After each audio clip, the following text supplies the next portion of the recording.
ইসলামী আন্দোলন বাংলাদেশের যিনি আছেন মুফতি সৈয়দ রেজাউল করিমের বিরুদ্ধে তিনি কথা বলেছেন ভণ্ড একটি কথা। আপনাদেরই একসঙ্গে আছেন আপনারা, আপনাদের দলের একজন নেতাকে নিয়ে ধরনের বক্তব্য দেওয়া হয়েছে, আপনি এভাবে কিভাবে দেখেন তার বক্তব্য? ওনার এই বক্তব্যের আমরা তীব্র প্রতিবাদ জানাই, কারণ উনি তো একজন জাতীয় লিডার, বিএনপির যুগ্ম মহাসচিব, হ্যাঁ, জয়েন্ট সেক্রেটারি পর্যায়ের মানুষ। তো উনি তো একজন জাতীয় নেতার ব্যাপারে এই ধরনের ভণ্ড, প্রতারক, বেঈমান মানে কি? যার কোনো ইমান নাই, মুসলমানই না। বেঈমানের রেকর্ড তো যেতে সে মুসলমানই না। তো এই ধরনের শব্দ উনি কিভাবে ব্যবহার করেন? আপনি এখন মনে করেন ইসলামী আন্দোলনের বিভিন্ন কর্মকাণ্ডের সমালোচনা, সেটা করা যাবে। সমালোচনা একজন ব্যক্তিকে এইভাবে আঘাত না করে তার কর্মকাণ্ড কোন সময় তথ্যভিত্তিক আপনি সমালোচনা করেন। যেমন নাকি আমাদের শান্ত ভাই না, উনি যে অনেকগুলা করলেন, উনি কিন্তু মানে উভয় দিকেই বলছেন, তাই না? এখন আপনি সমালোচনা করেন না। ইসলামী আন্দোলনের কর্মকাণ্ড অতীতে কোনো সময় তারা স্বৈরাচারের সাথে মিলাইয়া তারা নির্বাচনে গেছে, কোনো সময় আবার যায় নাই, দুইটাই হয়েছে, যায় নাই।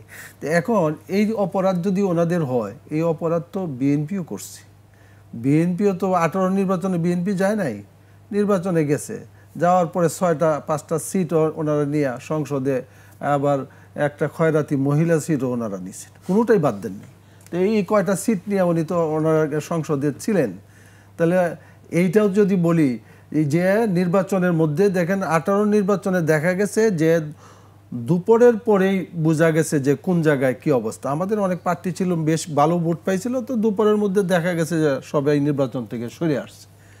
কিন্তু ওনারা এই নির্বাচনটাকে কেন এই 2-4টা সিট দিয়ে বিএনপির কি ফায়দাটা হয়েছে? এই 5টা সিট নিয়ে এই সংসদে থেকে 5 বছরের জন্য বিএনপির কি ভালোটা হয়েছে? আমি বলি আর কি যে এই জন্য এটা যে কোনো কারণে তাদের দলীয় সিদ্ধান্তে সেটা হয়েছে।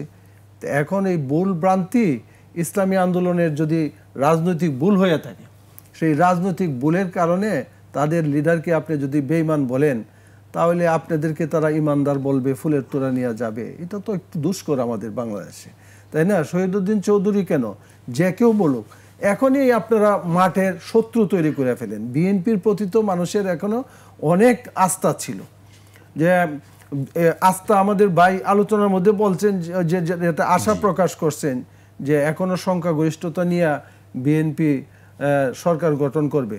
আশা তো করা যায়, বিএনপির প্রতি এই ধরনের একটা করা যায়, কারণ অতীতে তারা সরকার গঠন করছে, ভালো ভোট পাইছে, জনগণ তাদেরকে ভালো জানতো।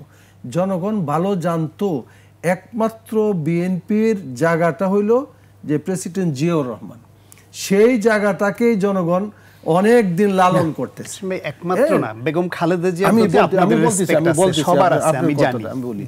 যে একমাত্র ব্যক্তি জিয়াউর রহমান, তারপরে তার সহধর্মিনী দীর্ঘদিন এই দেশে অনেক আন্দোলন সংগ্রামে উনি মানে আপোষহীন ছিলেন, যার কারণে আমরা সবারটাই বলতে চাই এটা এই কারণে শ্রদ্ধা সম্মানের জায়গায় বিএনপি আছে। কিন্তু বিএনপির বর্তমান নেতারা যেরকম মানে কথাবার্তা বিভিন্ন জায়গায় যারা বলছেন, তারপরে এই 24-এর আন্দোলনে যারা করেছে এই সমস্ত ছেলেদেরকেও পর্যন্ত অনেকে তুচ্ছ-তাচ্ছিল্য করে বক্তব্য দিয়েছে। আরে ভাই, প্রত্যেককে সম্মান করেন, কারণ এই 24-এ তাদের বুকের উপরে বুলেট বিদ্ধ হয়েছে, কিন্তু তারা থেমে থাকে নাই, যার কারণে একটা পরিবর্তন হয়েছে। দীর্ঘদিন আপনারা আন্দোলন করছেন, কিন্তু আন্দোলন সফলতা পায় নাই। তো এই সফলতা যাদের সময়ে হয়েছে তাদেরকে তো একটা গুরুত্ব দিতে হবে, তাদেরকে গুরুত্ব দেন, তাদেরকে সম্মান। এদেরকেও কিন্তু বিএনপির লোকেরা বিভিন্ন তুচ্ছ-তাচ্ছিল্য, ফকিন্নির বাচ্চা, এই সমস্ত শব্দ কিন্তু এগুলা মিডিয়াতে আপনারা দেখছেন। এখন এটা আমরা অবাক হই কোন জায়গায়, যে শহীদুদ্দিন চৌধুরীর মতো একজন রাজনীতিবিদ, যুগ্ম মহাসচিব, ঢাকা বিশ্ববিদ্যালয়ের মানে বিপি ছিলেন নাকি যাই না, ছাত্রদলের সভাপতি ছিলেন, হ্যাঁ, কেন্দ্রীয় সভাপতি ছিলেন। তো উনি তো মনে করেন অনেক অনেক নেতা, উনি তো এটা বলতে পারেন না।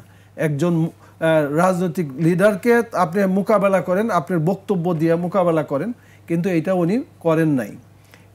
এইগুলা না করা, এটা আপনারা বুঝবেন।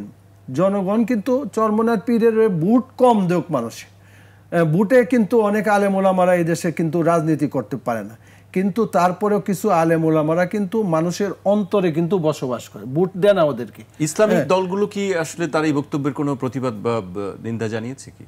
ইসলামী দলগুলা কে কে প্রতিবাদ জানাইছে এই মুহূর্তে আমার জানা নাই। হয়তো প্রতিবাদ অনেকেই দিবে, তো প্রতিবাদ জানানো উচিত আমি মনে করি, কারণ এই ধরনের বক্তব্য তো একটা শিষ্টাচার বহির্ভূত একটা বক্তব্য উনি কেন দেবেন?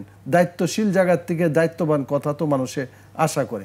এই কারণে বিএনপি কি পরিমাণ সিট পাবে এটা কিন্তু বিএনপি, উনি বলছে যে সরকার গঠন করতে পারবে। আমি তো মনে করি যে বিএনপি যেই পরিমাণ সিট পাবে, আমার একটা আশঙ্কা যে ওনাদের হয়তো অন্যের দ্বারস্থ হইতে পারে, যে বিএনপি যে সিট পাইবো না এরকম আমি মনে করি না, কিন্তু আল্লাহ জানে, আল্লাহ জানে, আলিমুল গায়েব না, কিন্তু মনে হয় না যে মানুষের দিন কি হেফাজতের দ্বারস্থ হচ্ছে বিএনপি, আপনাদের দ্বারস্থ হচ্ছে বিএনপি? হেফাজতের দ্বারস্থ তো হয়, আরে ভাই আপনার এই দেশের রাজনীতি ইসলামপন্থীদের দ্বারস্থ হয় এবং নিজেদেরকে ইসলামপন্থী বা দিন এবং শরীয়তের পাবন্দ হিসাবে পরিচালিত আছেন, এটা দেখাইবার জন্য নির্বাচনের আগে আওয়ামী লীগ, বিএনপি, জাতীয় পার্টি সবাই তো টুপি পরে। ভাই এমনি তো টুপি ওরা পরে না, নির্বাচনের আগে টুপি পরে। আমরা ভালো মনে করি যে একটা সময় তো টুপি পরে, সবাইরে এক পাল্লায় ফেললে এমনি অনেকে পরে,